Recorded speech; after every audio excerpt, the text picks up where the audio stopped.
दरअसल बीजेपी के राष्ट्रीय अध्यक्ष जेपी नड्डा हिमाचल दौरे पर है। इन दिनों चुनावी हुंकार उनकी तरफ से भरी जा रही, कई बड़ी बातें उनकी तरफ से कही गई, कई बड़े ऐलान उनकी तरफ से किए गए और इन्हीं में से एक सबसे बड़ा ऐलान रविवार को मुख्यमंत्री जयराम ठाकुर को लेकर हुआ।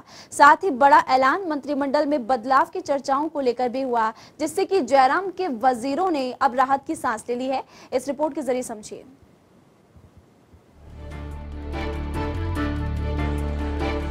तमाम अटकलों पर विराम लग गया, अफवाहें भी खत्म हो गए, शोर थम गया और अब शुरू है महाजनसंपर्क अभियान, सदस्यता अभियान, जन जन तक सरकारी योजनाएं पहुंचाने का अभियान। और ये सब कर गए जेपी नड्डा। जी हां, जेपी नड्डा ने मुख्यमंत्री का चेहरा जयराम ठाकुर को ही रखने और हिमाचल मंत्रिमंडल में बदलाव की चर्चाओं पर विराम लगा दिया है। इससे जयराम ठाकुर के उन वजीरों ने राहत की सांस ली है जिनके बदलने की खूब चर्चाएं थी। दरअसल 4 राज्यों में जीत के बाद फेरबदल की चर्चाओं ने जोर पकड़ा था। सीएम जयराम ठाकुर ने खुद इस बात के संकेत दिए थे। बदलाव करने की चर्चा में दरअसल तकनीकी शिक्षा एवं जनजातीय विकास मंत्री डॉक्टर रामलाल मारकंडा और शिक्षा मंत्री गोविंद सिंह ठाकुर का नाम शामिल था,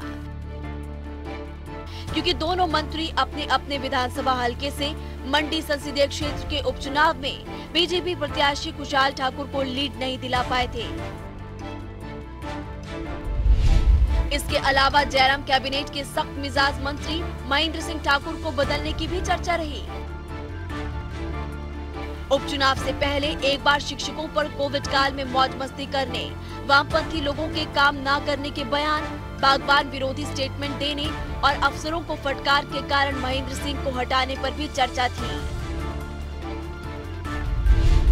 बदलने की अफवाह सिर्फ बीजेपी में ही नहीं, कांग्रेस में राठौर का विरोधी खेमा कई बार गुप्त पत्र बम आलाकमान को भेजकर उनकी छवि खराब कर हटाने की कोशिश करता रहा, लेकिन फिलहाल इस अफवाह पर भी विराम लग ही गया।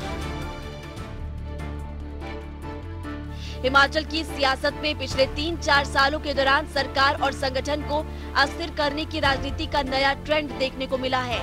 कभी मुख्यमंत्री को हटाने तो कभी मंत्रियों, अध्यक्ष और अनेकों बार कांग्रेस प्रदेश अध्यक्ष को बदलने की अफवाहों ने खूब सुर्खियां बटोरी।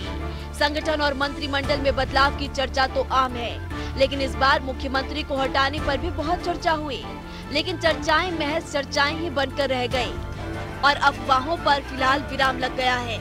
अब देखना ये दिलचस्प है कि धीरे धीरे हिमाचल की राजनीति में क्या मोड़ आता है।